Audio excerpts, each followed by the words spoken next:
آخر ایسا کیا ہوا کہ ایک پوری قوم کو آگ کے گڑھوں میں پھینک دیا گیا۔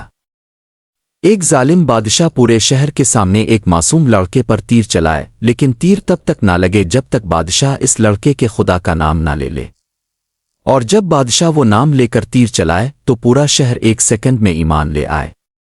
یہ ایمان اور کفر کی وہ سچی جنگ ہے جسے قرآن مجید نے سورہ البروج میں ہمیشہ کے لیے محفوظ کر دیا۔ آج ہم آپ کو سنائیں گے تاریخ کا وہ حیران کن واقعہ، یعنی اصحاب الاخدود کا قصہ، جہاں ایمان بچانے کی پاداش میں 20,000 سے زائد انسانوں کو دہکتی ہوئی آگ کی خندقوں میں پھینک دیا گیا تھا۔ یہ واقعہ حضرت عیسیٰ علیہ السلام کے دور کے بعد کا ہے، جو یمن کے علاقے نجران میں پیش آیا۔ وہاں کا بادشاہ ایک سخت کافر اور ظالم شخص تھا جو خود کو خدا کہلواتا تھا۔ اس بادشاہ کے پاس ایک بوڑھا جادوگر تھا جس کے جادو کے زور پر بادشاہ لوگوں کو ڈرا کر رکھتا تھا۔ جب جادوگر بوڑھا ہوا تو اس نے بادشاہ سے کہا، میں اب مرنے والا ہوں، مجھے ایک ذہین لڑکا دو تاکہ میں اسے اپنا جادو سکھا سکوں۔ بادشاہ نے پورے شہر سے ایک نہایت ہی ذہین اور معصوم لڑکے کو چنا اور اسے جادو سیکھنے کے لیے بھیج دیا۔ لڑکا روزانہ جادوگر کے پاس جاتا، لیکن راستے میں ایک غار تھی جہاں ایک اللہ والا راہب، مومن عیسائی، رہتا تھا جو سچے خدا کی عبادت کرتا تھا۔ لڑکا تجسس میں اس راہب کے پاس بیٹھ گیا اور اس کی باتیں سننے لگا۔ اسے جادوگر کی باتوں سے زیادہ راہب کی سچی باتیں اچھی لگنے لگیں۔ اب وہ روزانہ گھر سے نکلتا، پہلے راہب سے سچے خدا کا علم لیتا اور پھر جادوگر سے جادو سیکھتا۔ وہ پریشان تھا کہ جادو سچا ہے یا راہب کا خدا۔ ایک دن راستے میں ایک خوفناک چیتے نے لوگوں کا راستہ روک رکھا تھا۔ لڑکے نے دل میں کہا، آج میں امتحان لوں گا کہ اللہ کو جادو پسند ہے یا راہب کی بات۔ اس نے ایک پتھر اٹھایا اور دعا کی، اے اللہ، اگر راہب کا دین سچا ہے تو اس پتھر سے اس جانور کو ہلاک کر دے۔ اس نے پتھر مارا اور وہ خطرناک جانور وہیں ڈھیر ہو گیا۔ اب لڑکے کو سچے خدا پر یقین آ چکا تھا۔ اللہ نے اسے یہ معجزہ دیا کہ وہ اندھوں اور کوڑیوں کا علاج کرنے لگا۔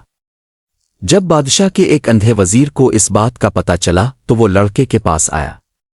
لڑکے نے کہا، میں شفا نہیں دیتا، شفا اللہ دیتا ہے، اگر تم ایمان لاؤ تو میں دعا کروں گا۔ وزیر ایمان لایا، لڑکے نے دعا کی اور وزیر کی آنکھیں ٹھیک ہو گئیں۔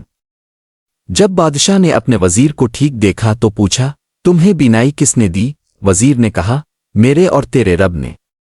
بادشاہ غصے سے پاگل ہو گیا، اس نے وزیر اور راہب کو سخت سزائیں دے کر شہید کر دیا اور پھر اس لڑکے کو بلایا۔ بادشاہ نے اپنے سپاہیوں کو حکم دیا، اسے اونچے پہاڑ کی چوٹی پر لے جاؤ، اگر یہ اپنا دین نہ چھوڑے تو اسے نیچے پھینک دو۔ سپاہی اسے پہاڑ پر لے گئے، لیکن لڑکے نے دعا کی، اے اللہ، جیسے چاہے مجھے ان سے بچا لے۔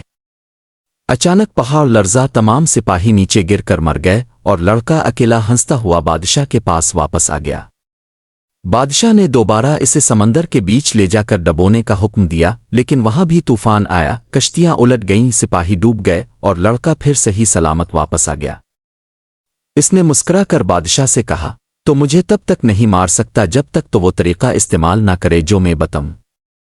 بادشاہ نے پوچھا، وہ کیا طریقہ ہے؟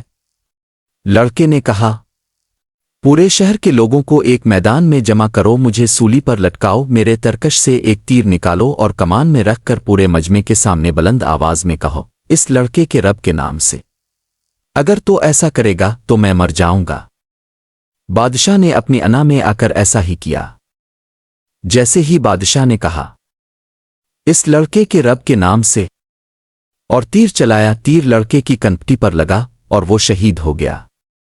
یہ منظر دیکھ کر پورے میدان میں موجود ہزاروں لوگ ایک ساتھ چیخ اٹھے، ہم اس لڑکے کے رب پر ایمان لائے۔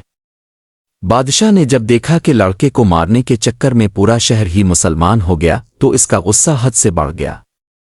اس نے شہر کے چوکوں پر بڑی بڑی خندقیں گڑے کھدوائیں اور ان میں ہولناک آگ دیکھائی، جسے قرآن میں الاخدود کہا گیا ہے۔ اس نے حکم دیا کہ جو ایمان سے نہیں پھرے گا اسے زندہ اس آگ میں پھینک دیا جائے۔ تاریخ بتاتی ہے کہ 20,000 سے زائد سچے مومنوں کو ہنستے مسکراتے اس آگ میں پھینک دیا گیا، یہاں تک کہ ایک ماں اپنی گود میں معصوم بچے کو لیے کھڑی تھی اور آگ دیکھ کر جھجکنے لگی۔